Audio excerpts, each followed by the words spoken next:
Hi, I'm Dr. Kim Logan-Nowlin. And I'm Arthur Nolan. Welcome to Making It Work.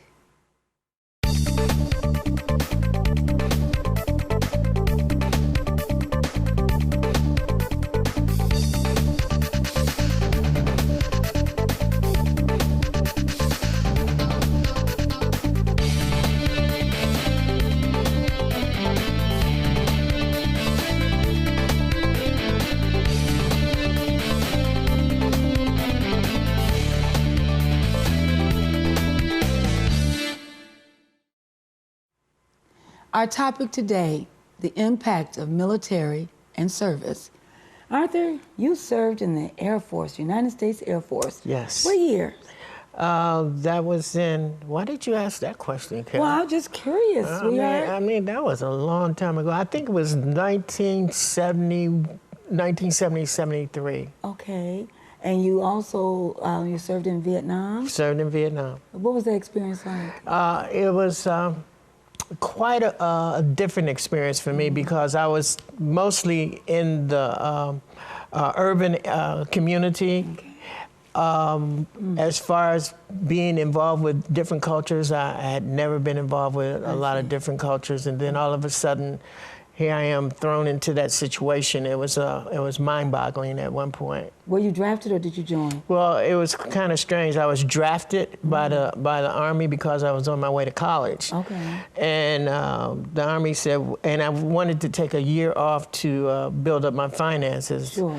And I got something from Selective Service indicating, said, well, you took a year off, so you're not eligible for us to avoid taking you now. So we want to draft you now.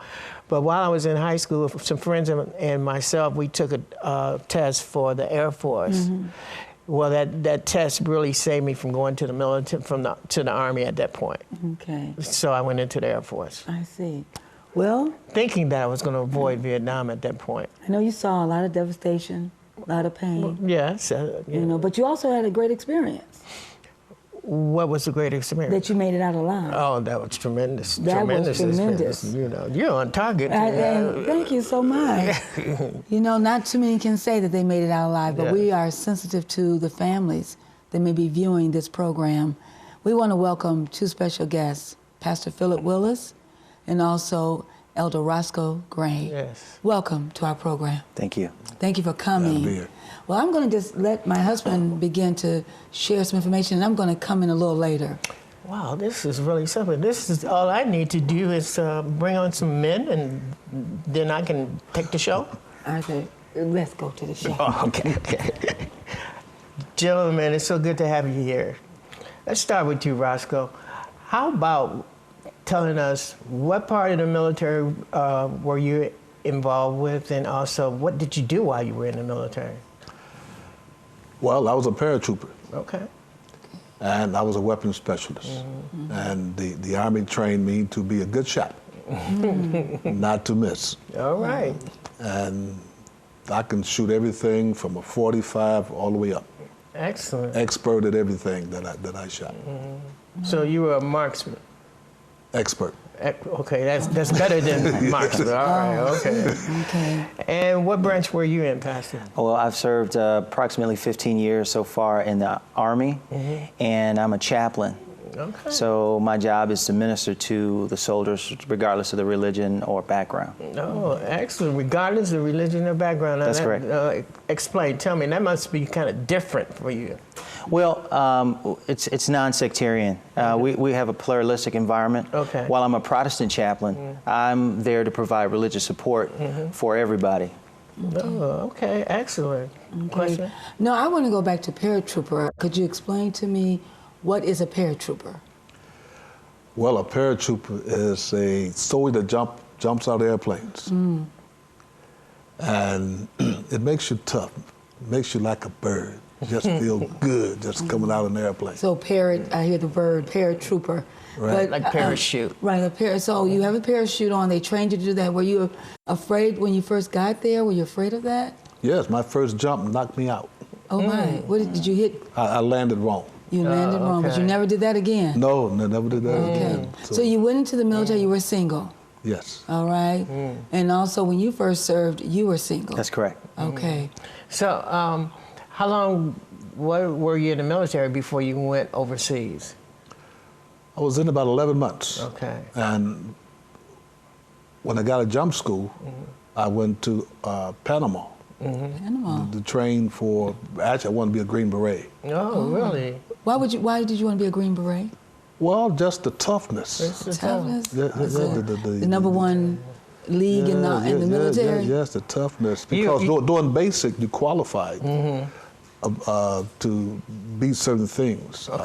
Just like the PT You were test. a fighter then, huh? Oh, yes, yes. Okay. Matter of fact, when I was a kid, I used to jump off buildings. Oh, okay.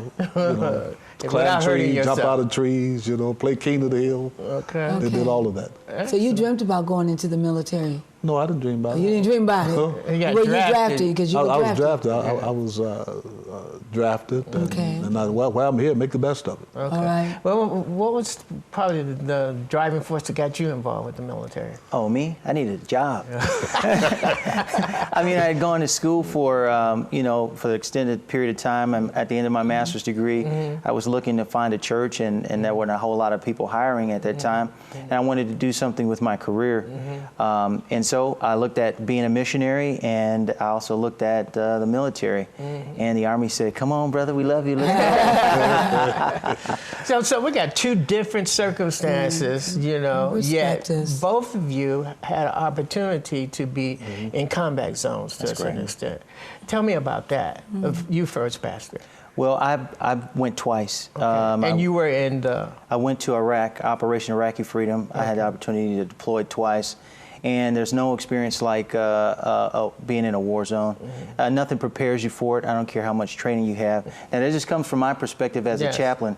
I know that he went to a whole different level of training, being a special forces, special ops, Green Beret, paratrooper. I didn't have that. I'm a chaplain, so I'm there carrying Bibles and going to minister and preach sermons and help people through the most difficult time that life had to throw at you. But I didn't anticipate how the impact it would have on me. So my first tour was really tough because bad things were happening all the time. And by the end of that tour, we ended up losing 7 soldiers. Oh my goodness. At any one time, we had 1,900 soldiers under our purview at the battalion that I work with. Wow. By the time I went the second time, I was much better prepared. Okay. And tell me about your combat experience. Well, it was pretty rough. From the first day in Vietnam, we went to Cam Ranh Bay in Vietnam, and just to see the Vietnamese, a lot of guys were a little scary. Just see the Vietnamese walk around. Is he going to shoot me? Is he going to shoot me? Is he going to poison me? He going to do this? He going to do that? And to go to my base camp at An Khê, that's where you really get assigned to your combat unit. And I went to the 2nd Battalion, B Company of the 503rd of 173rd Airborne. And they are the most decorated unit in Vietnam. Wow. 3 presidential unit citations. That's when I was there. And we have 11 Medal of Honor winners out of the 173rd. Yes, that's right. Now, were you Seventh-day Adventist? No, I was not. I was a 50-50. Okay, so you didn't really have a Christian home at that I just point? go to church Christmas, Easter. Okay. That was it. All right. Go check out a girlfriend or two. Oh, okay. All right. So what about you? You were a Seventh-day Adventist. Absolutely. And how did that impact? Yes. I was a believer, and I trusted in the Lord. But as he was an expert in weapons, the only weapon that I had was my Bible and my faith. And That's great. It became evident the level at which my weapon could be either asset or disadvantage when I was riding on a mission with one of the soldiers, and they said, "Hey, chaplain, we know that you're here, we love you, but if that weapon, the 50 cal, goes down with the gunner on the top of that truck, are you going to be able to get up there and help us out?" And so, there was a So huge, that question was proposed to you. it was proposed to me, and there's the politically correct answer, and then there's the answer that those soldiers want to hear. And as their chaplain, you're an asset as far as you can make a difference for them. And I didn't want to be just a lucky charm, but I wanted to be a valuable asset spiritually, emotionally, and physically for them. Did it ever get to that point where you had to get on the 50? No, and you know, just by way of regulations, chaplains are non-combatants. So we're not to carry weapons or to even be seen with one. And that's the right answer all the time. Okay. But I had a different discussion with those guys in that truck. So. You know, I as I listen, can you imagine, viewers, the impact this had on their families, their mothers, their siblings, relatives? How did this impact your families when you had to leave? Well, it devastated my mother because she was going from Detroit to Vietnam, about 16,000 miles away, and your whole outcome of life changes. Instead of living in a house or barracks, you sleep on the ground. Not one day, every day. Every day. And you carried your house on your back in your rucksack. Your helmet was your bathtub. Wow. Everything. So you was a grunt out there in the jungles. I felt sorry for you grunts because, I mean, Air Force. I didn't have none of that. Actually, you know. You didn't see any action? Well, yeah, I saw action. I mean, we were being bombed quite a bit. Okay. But we had running water. We had bathrooms, and, you know. It was just different. I had a place where I could lay my head, and I didn't have to sleep on the ground, but we were getting bombed quite frequently, and so that was the only negative part. And I was on the perimeter, so we were getting shot at and bombed. Well, I had a trenching tool. You know what a trenching tool is? No. No. Oh, yeah, Shovel. a small shovel. That was my bathroom. Oh, okay. You used it quite a bit. Oh, then. yes, you had to. You had Just take it to. out and strike it in the ground and do your thing. You had to survive. Yeah, had to survive. You had to survive. So, And you had running water. yeah, we had running water, and I had to survive with that. What about Now, you, when we Pat? got water, we had to put a little pill in our canteen before we could drink the water. You know, I really Purification time. We saw those pills, and I just felt so bad for you guys. So you didn't have to use the pill? No. So this is a Well, whole you know- different time and era, though. No, it was just about the same era. But you know, I guess I had to say that I was a little wiser because I knew I didn't want to go and be a grunt. Okay. You know, and I knew the Air So Force. you all knew that term. You used that term. Yes, and I knew the Air Okay. Force was my way out of that. You know, I see. I didn't anticipate that I was ever going to Vietnam But you did go to Vietnam. after my first year in the military. Wow. And You that, know? when you got word that you were going to Vietnam, what did that do to you? It was and your heartbreaking family? because it was some dynamics that really went up to that.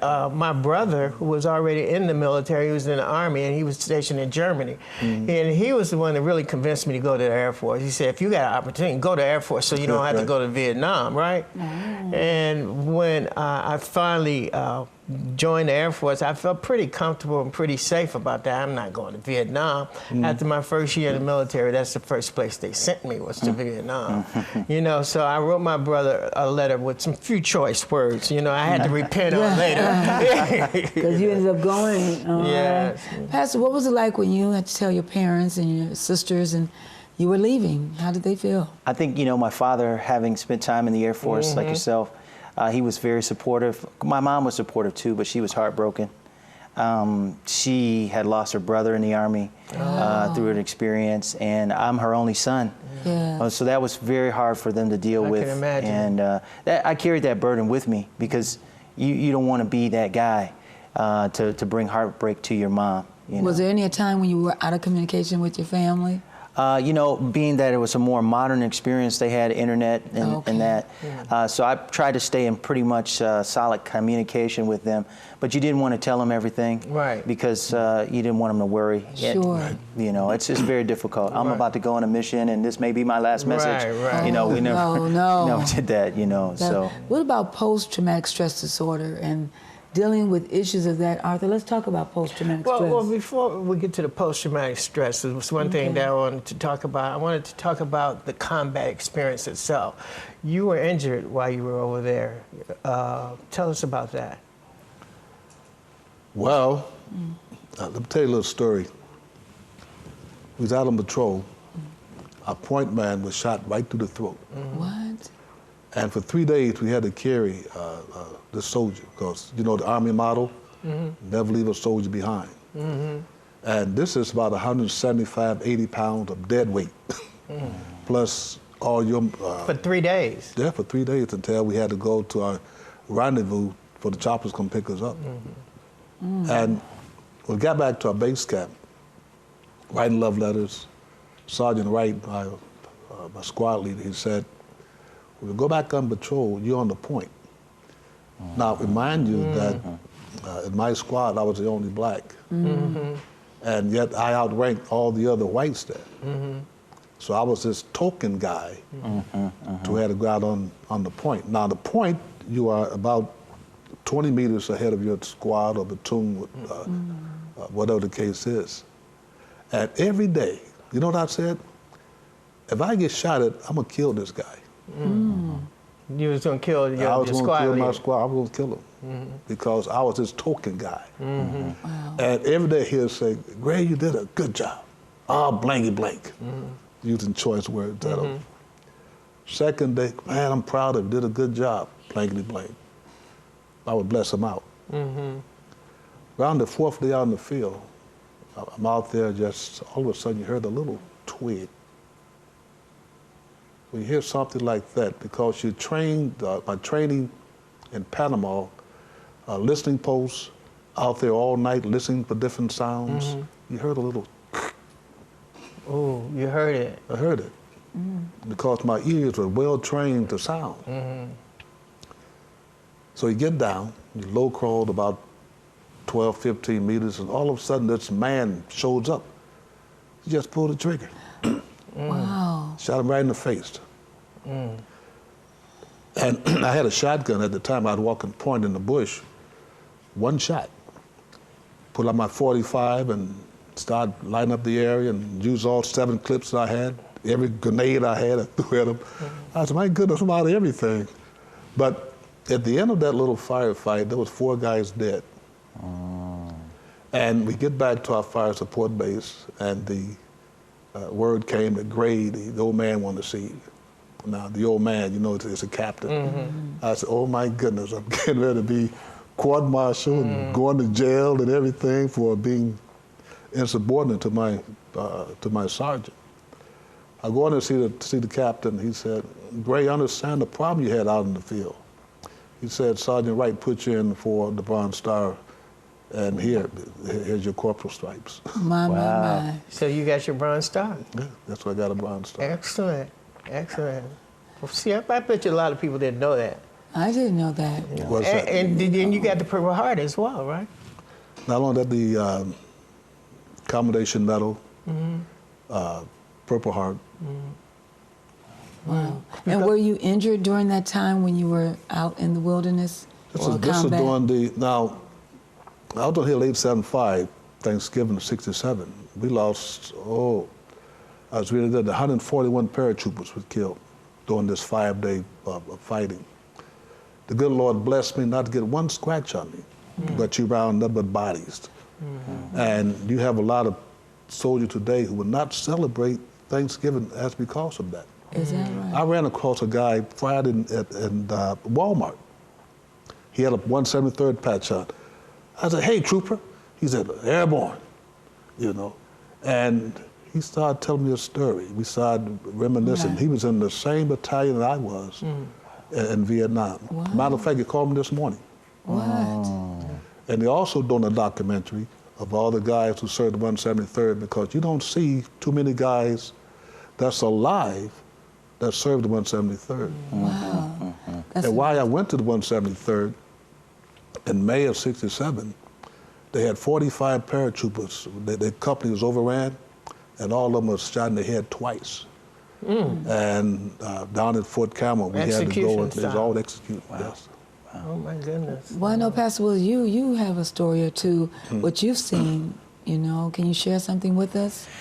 Yes, I would say a month into my tour in Iraq, on my first tour at the end of 2004 all the way to the end of 2005, I was in my office preparing for my message for the morning, that Sunday morning, and my chaplain's assistant ran into my office and said, hey, chaplain, there's a C-130 down on the airfield.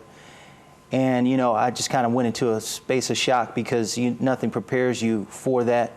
But I immediately fell back on my training and grabbed my body armor and my Kevlar and my chaplain's kit and jumped in the vehicle and ran out to the field with her. And when I got there, there were bodies laying on the ground.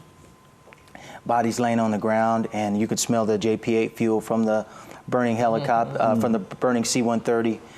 The medics were attending to the bodies. Right. I saw the pilots drifting around with that 1,000-mile stare. They were lost. And, you know, it comes a point in time, what do you do as a chaplain? Do you minister to them from the spiritual needs, or do you go to the immediate needs of the physical stuff? Well, the physical stuff was being taken care of by the medics.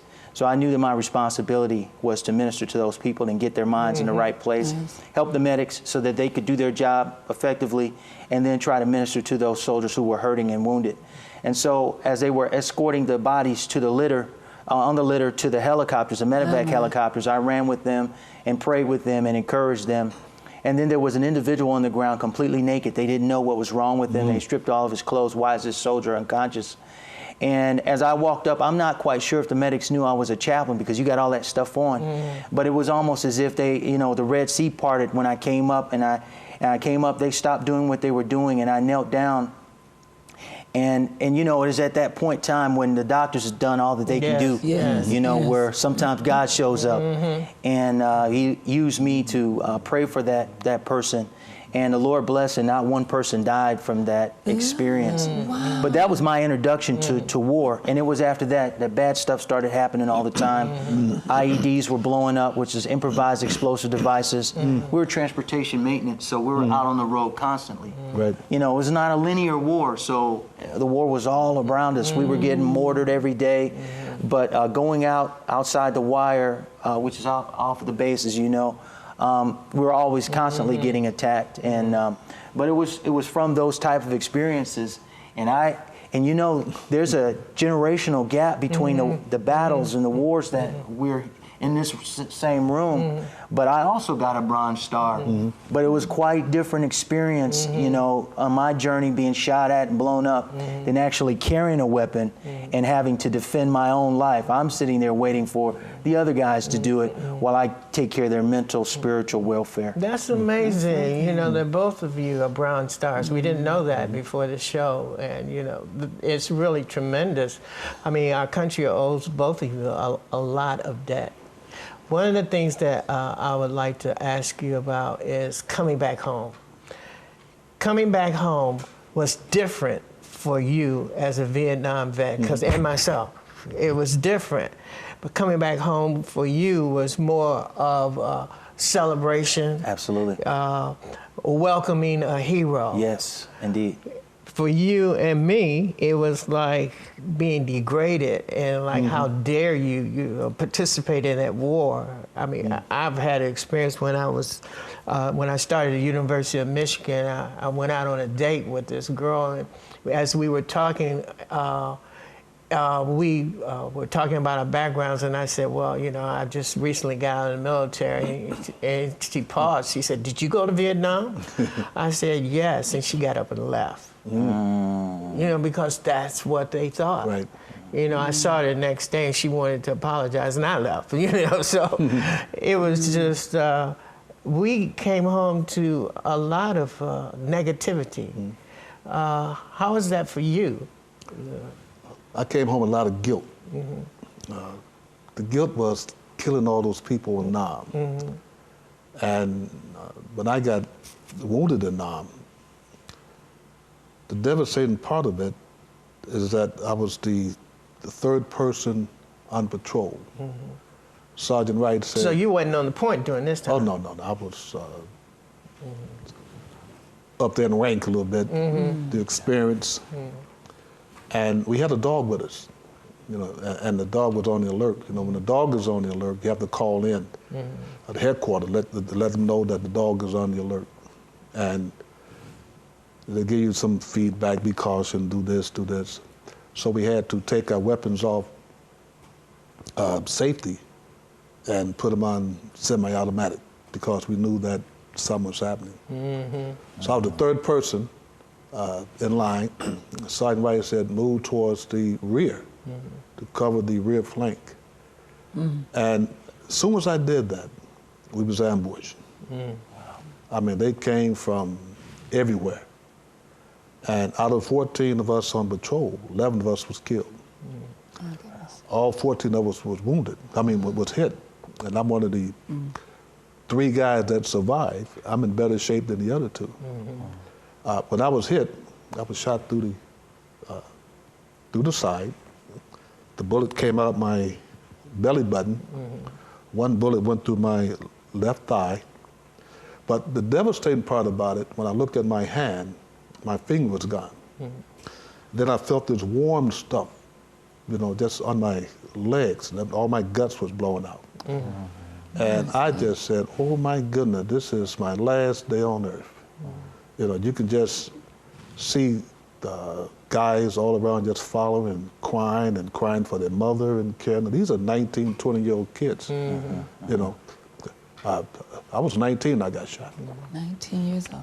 19 years old. Like a child. And yet you go in and kill, but when you came home back in '68, Right. couldn't even buy beer. Right. You couldn't do this, you couldn't do that. But you're old enough to go and kill. Right.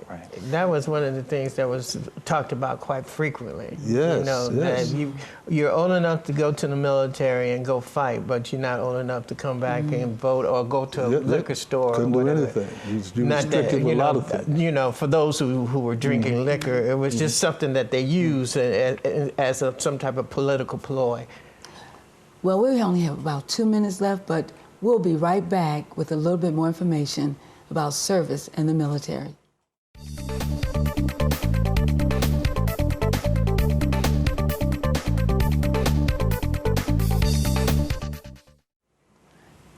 Arthur, I want to talk about in closing, to go back to post-traumatic stress disorder. Okay. Pastor, let's talk about post-traumatic stress and what it has done to the people who have come back home. Post-traumatic stress is a serious issue that America has to deal with because you have hundreds of thousands of soldiers. It's less than 1% of the population, but there's hundreds of thousands of soldiers that are left to deal and grapple with their experiences over there. Post-traumatic stress is very high. I talked to some World War II veterans and they say, we didn't really have to deal with that too much because we were trying to get a job. But the impact that is left with the soldiers today is really a detoxification, how to reestablish relationships, how to go back and work at McDonald's mopping floors when you were ruling the world over here. And so you have folks that are having difficulty in their marriages. I heard the other day that 18 soldiers a month are committing suicide. This is a psychological impact that's left with them when they find that there's no other route to manage their problems and they're checking themselves out on life. And as a chaplain, it's been my responsibility to educate them when you're dealing with the worst experience that you ever thought you could imagine. How do you sustain in the worst that life has to throw at you? And so we try to teach soldiers the methods of survival. Okay. Well, I mean, it's just so much to talk about and so much. Will you come back and be with us again? Yes. I mean, because there's just so much more we need to talk about.